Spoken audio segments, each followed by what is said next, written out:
একজন দর্শক ফোন করেছিলেন এবং তিনি বলেছেন যে অনেক সময় সরকারি হাসপাতালে যেই টেস্টটি করা হয় সেটি স্পষ্ট থাকে না, বেসরকারি হাসপাতালে যদি সেই একই টেস্টটি করা হয় সেটা আবার দেখা যায় স্পষ্ট হয়।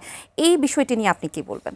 ধন্যবাদ। উনি যেটা বললেন আমার কাছে মনে হয় যে যেহেতু মাচার থেকে পড়ে গেছেন এবং যাওয়ার পরে হয়তো এক্সরে করছেন, বুকের এক্সরে, হাতের এক্সরে করছেন সরকারি হসপিটালে এবং বাইরের হসপিটালে।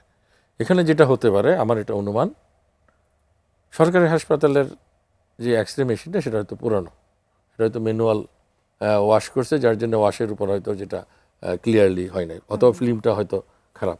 আর প্রাইভেটে যেটা করছে সেটা হয়তো ডিজিটাল এক্সরে, যেটা একদম জগজগা। তো এই জন্য হয়তো সরকারি হসপিটালে যে রিপগুলা বা হাড্ডিগুলা যতটুকু দেখার কথা হয়তো সে অনুযায়ী স্পষ্টভাবে বোঝা যায় না। প্রাইভেটে ডিজিটাল এক্সরে পরিষ্কার, এই জন্য হয়তো ফ্র্যাকচারগুলো হয়তো মানে দেখা যাওয়ার সম্ভাবনা আছে।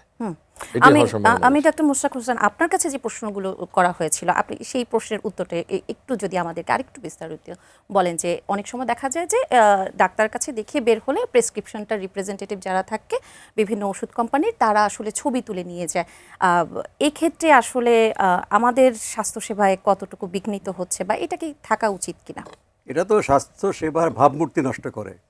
প্রথম কথা হচ্ছে রোগী ধাক্কা খায় একটা, যে সে তো স্বাস্থ্য সহকারী না, স্বাস্থ্য সহকারী প্রেসক্রিপশনটা বুঝিয়ে দেয়। আমাদের ডাক্তারদের যদি রোগীর চাপ থাকে, সে একজন সহকারীকে বলে, জুনিয়র ডাক্তার কিংবা তার প্রশিক্ষণপ্রাপ্ত সহকারী বুঝিয়ে দেয়। কিন্তু একজন অজানা লোক সে ছবি তুলে নিচ্ছে হচ্ছে সে, এবং দেখা যাচ্ছে ওষুধ কোম্পানির লোক যে তারা যে ডাক্তারের কাছে তাদের ঔষধের গুণাগুণ বর্ণনা করে গেছে সেটা সে লিখছে কিনা, এটা খুবই একটা বাণিজ্যিক এবং এবং ডাক্তারের জন্য অপমানজনক।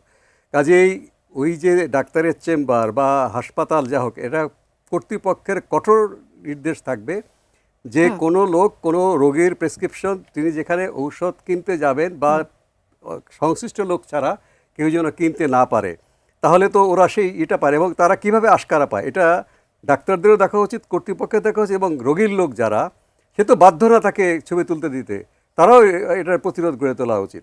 এবং ওষুধ কোম্পানি যারা প্রতিনিধি, ওষুধ কোম্পানিদের আমি অনুরোধ করব, আপনাদের যদি নিজেদের মর্যাদা নিয়ে ঔষধের এই কাজগুলো করতে হয়, একটা গুরুত্বপূর্ণ অংশ ওষুধ প্রোডাকশন যারা করে ফার্মাসিউটিক্যাল কোম্পানি, তারা খুবই গুরুত্বপূর্ণ ভূমিকা পালন করে। কিন্তু এই যে মাঠ পর্যায়ে তারা এদেরকে যে এইভাবে কাজে লাগাচ্ছে, তাদের ভাবমূর্তিও নষ্ট হচ্ছে এবং তাদেরকে এই ফেরিওয়ালার মতো হচ্ছে। এটা অবশ্যই বন্ধ করা উচিত, এই বিষয়ে কোনো সন্দেহ নেই। উনি ঠিকই ধরেছেন যে এটা একটা খুবই মানহানিকর জিনিস।